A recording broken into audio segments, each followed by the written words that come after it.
Thanks for joining us. I'm Megan Roberts.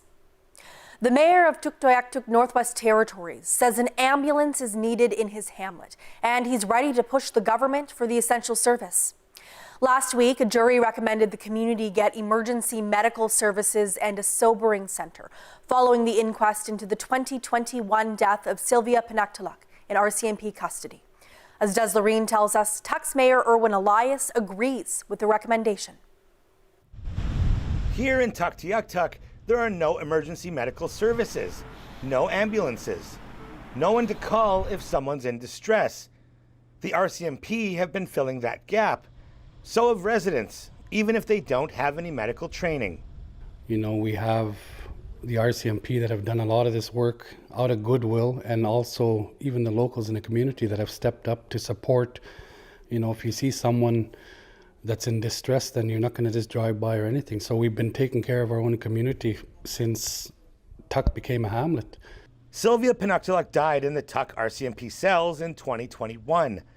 A coroner's inquest jury found she died of alcohol poisoning, and no one at the detachment recognized her condition as a medical emergency. The jury in Inuvik heard testimony about how properly trained EMS drivers could help in those situations. Elias wants to see the territorial government step up and recognize the issue at hand. And I think it's super important that the government recognizes this, you know, especially with the inquest we just heard about, that, you know, now is the time that we need to deal with the situation at hand, and we got to make sure that, you know, we have these services available for our community. Elias says. That was Des Loreen reporting in Tuktoyaktuk, Northwest Territories. A Fort Simpson resident accidentally shot by a wildlife officer targeting a bear has recently settled with the GNWT. Dennis Nelner says the 2019 accident changed his life. Now he wants to see more done to prevent it from happening again. Carla Ulrich has that story. Dennis Nelner was in his home when the officer's bullet went through the wall, striking him in the thigh. He says the experience has left him with chronic pain and post-traumatic stress disorder. Nelner settled with the Northwest Territories government on September 23rd, but he says the process felt like a number-driven negotiation, not an acknowledgement of what he went through.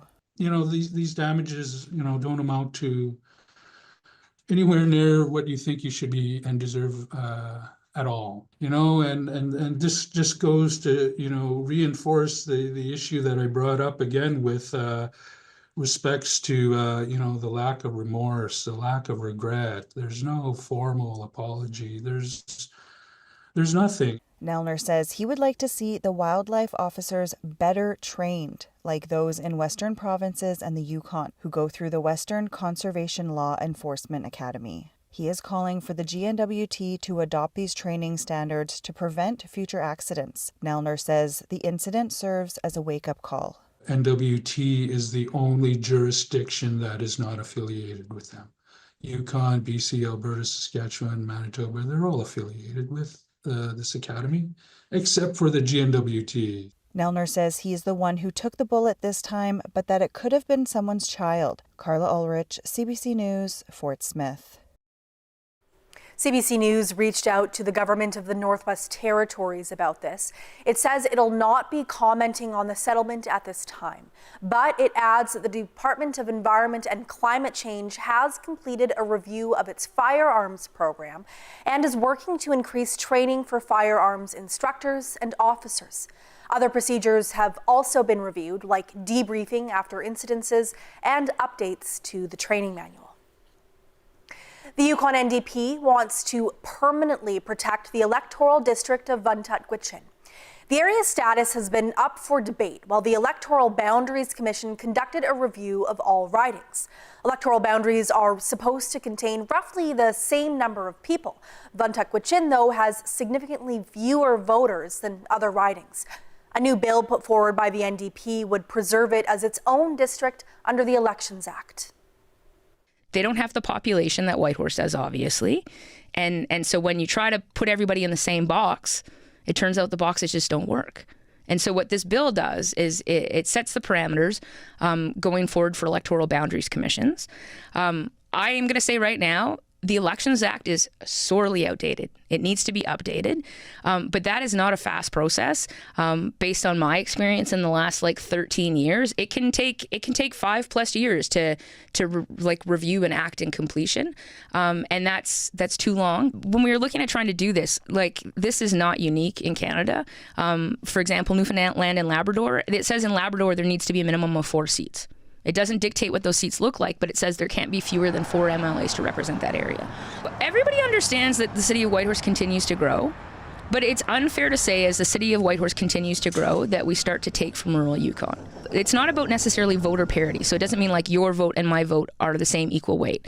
But what it does say is that you and I both deserve representation. Right? And so what this does is it guarantees that rural Yukon still has representation. The bill would also guarantee that rural Yukon have a minimum of 8 ridings. The Electoral Boundaries Commission has proposed increasing the number of ridings from 19 to 21. That's to account for major population growth in Whitehorse. Yukon's electoral boundaries haven't been changed since 2008. Advanced polls for municipal elections are open today in communities across the Yukon.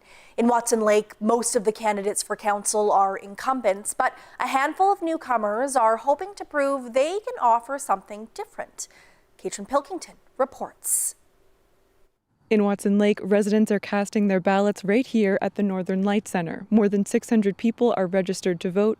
Returning officer Jenny Skelton says she's expecting most of them to show up. It's actually pretty good. I would say in about 60% or more, yes. Some first-time candidates say they decided to run out of a sense of frustration with the current municipal government. We got to make the town desirable for that kind of stuff to come in. Right now our property tax is the same as Whitehorse. You can't function like that. We don't even have transit service or water or sewer to most of our lots. No garbage pickup, stuff like that. If you're going to charge that kind of taxes, you got to provide a service. If you want industry to be here, you got to negotiate with them and make it attractive. While others are hoping to continue their work serving the town from the municipal office. So we have a few projects that we have been working on for quite some time that will be ongoing for quite some time as well. Those things include the constant advocacy to the federal government for investment in our water and sewer infrastructure. That's huge for us. We just had phase 1 of many phase projects start this summer, but it's contingent on funding from the federal government. Election day is now just a week away. Katrin Pilkington, CBC News, Watson Lake. The Integrity Commissioner of the NWT is recommending the Legislative Assembly reprimand and fine the MLA for Tunaday Willaday. Richard Ajerikon has been accused of harassing nursing staff at the health center in Fort Resolution and mounting a campaign to try and get one nurse fired. After an investigation that was launched in 2023, the commissioner found Ajerikon breached the code of conduct. It's now up to the NWT Legislative Assembly to decide what to do. It can decide to move forward with the recommended punishment or reject it altogether. Imagine if the sea ice looked like it did in the 1980s. It might be hard to do when we see the impact of climate change right outside our window, but a team of scientists is trying to pull it off by flooding the top of the ocean's surface. Samuel Watt explains. Hello, it's -40 outside. I'm here on the sea ice. In the depths of a Nunavut winter, these scientists are coming in hot with their plan to save it. The climate issue is big and it needs big, bold solutions. UK company Real Ice wants to stop the melt of sea ice. The method, by drilling holes in the ice, which then floods the top with seawater. That freezes in the cold, thus thickening the ice and creating an insulating layer. Real Ice trialled it last winter in Cambridge Bay over a football field-sized area. We actually found that in our research area we had a growth of up to 50 centimetres. But that wouldn't have been possible without the help and support of community members like Pamela Nakashuk. The ice can get thicker, then it would be very helpful for the caribou to cross. Now, Real Ice wants to expand that hydrogen-powered technology across the Arctic Ocean and return it to the state it was in decades ago. The feedback on the project from other sea ice scientists, though, is frosty. There are questions about how feasible it is to scale it up. It just seems impossible to me. Or whether it'll have a lasting impact. It's going to last maybe 1 or 2 years, and then it's going to drift out, the ice is going to melt, and you're going to it's going to drift into the Atlantic Ocean, and then it's gone. Not to mention the effect on the ecosystem, and of course, whether the estimated $10 billion to cover the Arctic could be better spent on tackling the drivers of climate change. Real Ice acknowledges that. No doubt, that's the solution. However, that solution is so far away. And in the fight to save the planet, there's no time to waste. Samuel Watt, CBC News, Iqaluit. Hurricane Milton is now heading out over the Atlantic, losing strength as it goes. It roared ashore near Sarasota on the Gulf Coast of Florida yesterday evening as a Category 3 hurricane and tore across the state overnight. So far, 5 deaths have been confirmed. Katie Simpson has the latest. Let's show you a little bit of the damage from last night's storm. You can see those hurricane force winds. They absolutely just shredded some of the trees here. Trees coming down on fences, destroying fences. We have lots of branches, lots of debris. This is very close to where the storm actually made landfall. And right now there's a major effort underway to actually clean things up. People are out on their lawns. They're bringing out buckets of debris as they try to sort of get a better sense of just how bad the damage is here. At the peak of the storm, more than 4 million people in Florida losing power, so major efforts are underway right now to restore power. But people who live in these communities, they are really reeling after this moment, because this community that we're in right now, it was actually hit less than 2 weeks ago by Hurricane Helene. It was loud. The power went out early, I'd say about 6:30, blue flashes everywhere, and the wind started blowing. I think we got the first eye wall, and then the second. I think it was windy till about 3:30 this morning. A lot of wind, a lot of rain, and just loud. Were you scared at all? A little bit. I mean, people that say they want to live and ride out a hurricane, I don't know why. it's a scary thing. How are you feeling? Exhausted, but ready to rebuild and get the house back to normal. That's why the first thing I put up was the flag. So we're not afraid around here, and we're all helping everybody. Search and rescue efforts remain the priority. They are actively underway. If there is any sort of good news out of this, we heard from Florida Governor Ron DeSantis, who says the worst case scenario didn't play out. The storm did weaken before landfall, and the storm surge, as initially reported, has not been as significant overall as what was observed for Hurricane Helene. But that said, Hurricane Milton still carved a deadly swath of destruction that is going to take weeks, if not months, to recover from. Katie Simpson, CBC News in Palmetto, Florida. He was completely unaccountable. Prince Andrew never had somebody say the word no. The Queen adored him more than anybody else. This whole story is about the abuse of power. We've got emails, we've got photographs, we've got witnesses. Wow. Ordinary people turn a small investment into big bucks. I'm in it to win it. Do you think Mummy and Daddy are going to double their money? That's what I thought. Why, hello. You want it? I got it. This is so cool. Focus, focus, focus. Here we go. Oh, imagine how good the TV's gonna look now. Good God! This is incredible. Did you know this? As if. Could the pressure be any higher?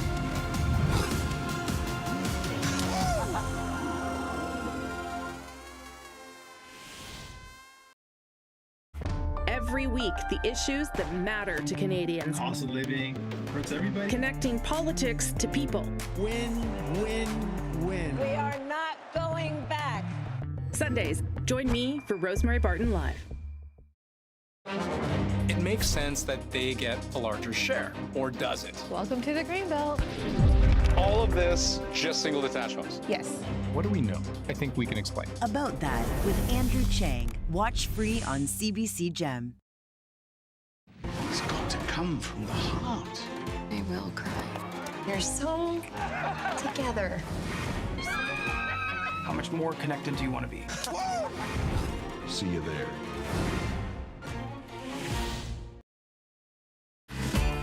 Guess what?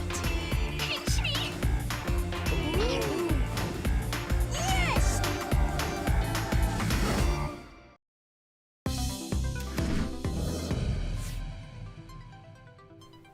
The RCMP are warning people about a new extortion scam. Victims get threatening emails or letters claiming they've been caught viewing adult content on their computers. Scammers claim a malware let them take compromising photos while they viewed the content. The scam includes sending a Google Street photo of the victim's home and demands payment, usually in Bitcoin, to keep their online activities secret.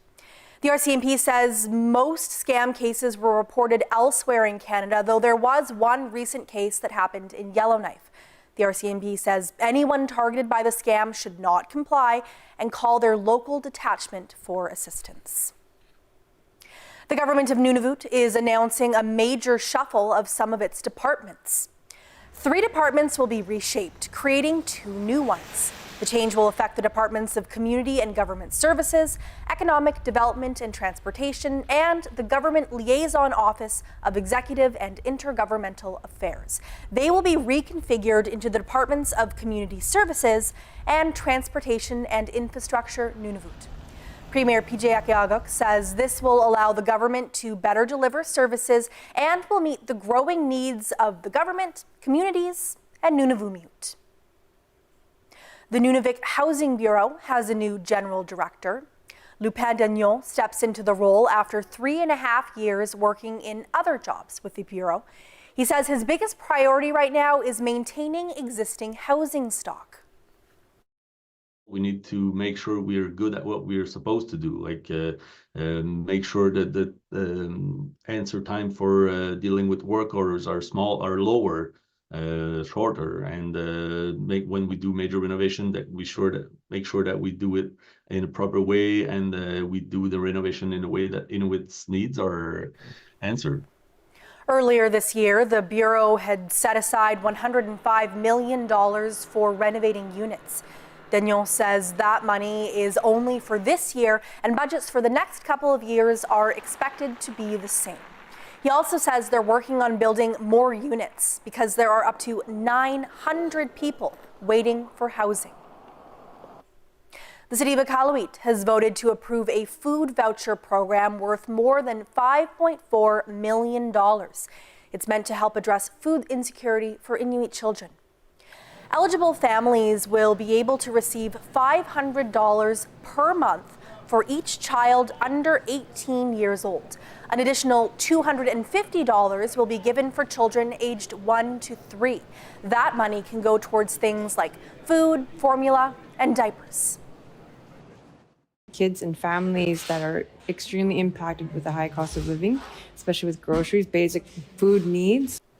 The city says the details still need to be ironed out, and it hopes to start the program in the coming weeks. Funding for the program comes from the Inuit Child First initiative from the federal government. The program will run until March 31st of next year. Naujaat is the last place in the Kivadluk to receive freight through the Nunavut Sea Link and Supply Company. That makes it one of the most expensive communities in the region. NSSI, the company that runs the sea lift, says Naujaat is last on the list because the area takes a lot longer to lose its winter ice. The ship usually doesn't arrive until late September or October. The hamlet's deputy mayor says that means freight has to be flown in a number of times before the sea lift arrives in order to keep the supplies on store shelves. We are part of the Kivadluk, but it takes so long for the ship to come in, and the shelves are practically empty, and they have to be flown in, and that increases the price on everything that we buy. I want the shipping company to consider coming into our town sooner. Naujaat's short runway is also a factor in the community's high prices. Calm Air has told Hamlet officials if the airstrip was longer by just 100 feet, they could land a whole plane full of freight instead of just a half plane. When Foster Hewitt first shouted, "He shoots, he scores," catching the action was as simple as turning on a radio. This week, a new NHL season rekindles the old excitement, but the days of just flicking a switch are history. Peter Armstrong looks at the fast-changing game of hockey broadcasts.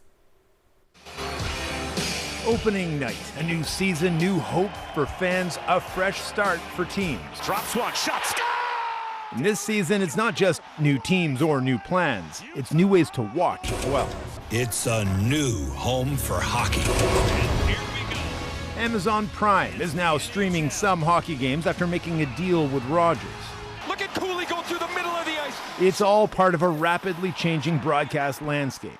To watch every NHL game this season, you'll need to subscribe to Sportsnet, TSN, TVA, and Amazon Prime. I think we're headed for an era of greater complication. Back in 2013, Rogers Communications bought up the exclusive rights to all nationally broadcast NHL games for $5.2 billion. That deal doesn't expire until the end of next season. But NHL Commissioner Gary Bettman says negotiations will start soon, the beginning of 2025, he told the Sports Business Journal last month, adding that Rogers gets first crack at renegotiating its current deal. And that is something Rogers has said it wants to do. It's something we're very interested in and something we will chase and certainly expect to be at the table. Second and goal. Experts say other sports leagues have found ways of spreading out broadcast rights over multiple broadcasters and streamers. That drives up the price and makes it harder for fans to even figure out where the game on any given night is being aired. If you have 6 people that want your product, then you can figure a creative way to give each of the 6 a slice. You will get more than if you charge one the entire amount of money. And every year, there are more ways to slice that pie. And though some may bemoan the changes, I think it's actually going to be easier, and they're trying to move the product to where people are, as opposed to trying to preserve an old model. It's on Monday. Whether it's the game or the way we watch it, the old model is long gone. And changes to how we watch the game are only starting as the NHL gets closer to a new deal in 2026. Peter Armstrong, CBC News, Toronto. An upside to the shorter days and cooler temperatures is the vibrant autumn colors on full display. That is especially true in Western Newfoundland. But as Colleen Connors reports, climate warming could mean leaves turning color even later in the fall. Is there anything more stunning than these West Coast colors? Now, you may have noticed that this fall feeling came a little bit later this season. One expert says that has to do with climate change. Now, I'm going to tell you all about that and how it may be impacting the tourism industry here on the West Coast. Red, yellow, oranges, views bursting with color. Changes in temperature and daylight trigger the change, but warmer weather means a longer growing season for trees and a later fall. Loic Dorangeville studies forest ecology. He's been studying different species of trees and leaf patterns, recording it all year after year. We do have some data, and it does suggest that we have a later leaf fall every year, but it's not as over decades, it's not such a strong signal. Now, the delay could be a few days, even a week. A subtle shift that could have a major impact on Corner Brook's growing cruise ship market. It's a big moneymaker. We've already seen more than 30 ships this season. And thousands of those passengers, well, they time their trips around the leaves. So, of course, the whole Canada New England region is known for its fall colors. So we work with an alliance called CC&E, and our job is to market our region for the fall. So cruise lines tend to know us as the fall of the year. They expect the colors, they expect the cooler temperatures for people traveling from warmer places. It's what we're known for, and we love that. But of course, we are looking to expand in the future and promote ourselves more as a summer destination as well. 6 more ships are due to dock this month, 1 in November. Now, Dorangeville says later fall leaves isn't cause for climate concern just yet, but there are bigger repercussions. But as the season extends, you know, those drier July and August months they usually are kind of canceled by the September cool temperatures. Precipitation come back and there's less, evaporation, and so the water storage gets restored. But then if the season extends, you might get more of these late summer droughts. So that might be a negative impact in the long term. Though not a huge concern here in Newfoundland and Labrador. As for that cruise ship schedule, well, they may have to pull into port a little bit later if the tourists want to catch those colors. Colleen Connors, CBC News, Corner Brook.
And that is Northbeat for tonight. For news anytime, you can always go to our website, cbc.ca/north. Thank you for watching. I'm Megan Roberts. Have a good night.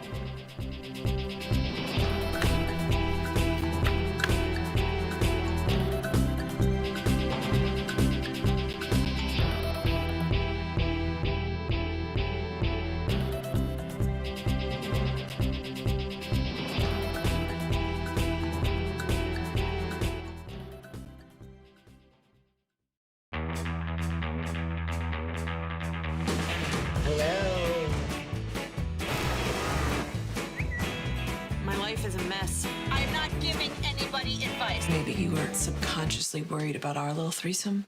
Ew. No, I don't mean it in that same way. You guys can move out and get an apartment together when I'm gone. Wait, did you mean it? Mom! You're good thieves. Best in town. Thank you. It is a small town.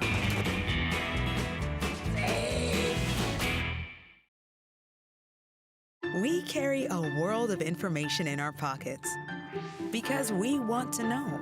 Breaking news that shapes your world.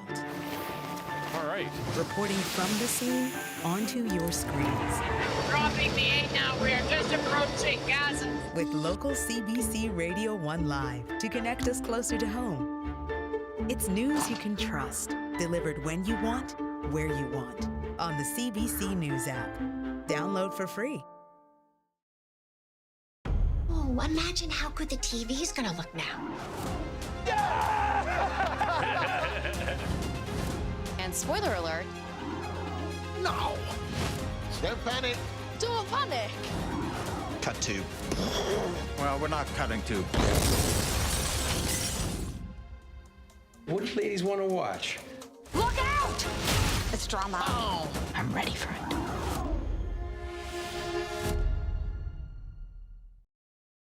Hi, friends. Guess what? Pinch me.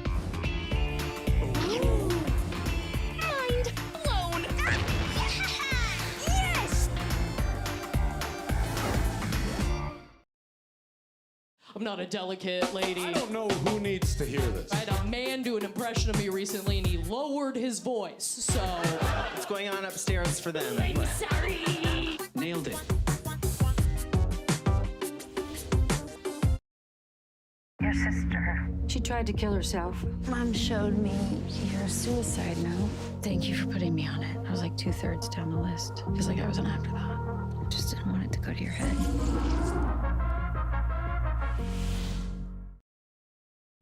every week the issues that matter to Canadians. Cost of living hurts everybody. Connecting politics to people. We are not going back. Join me for Rosemary Barton Live.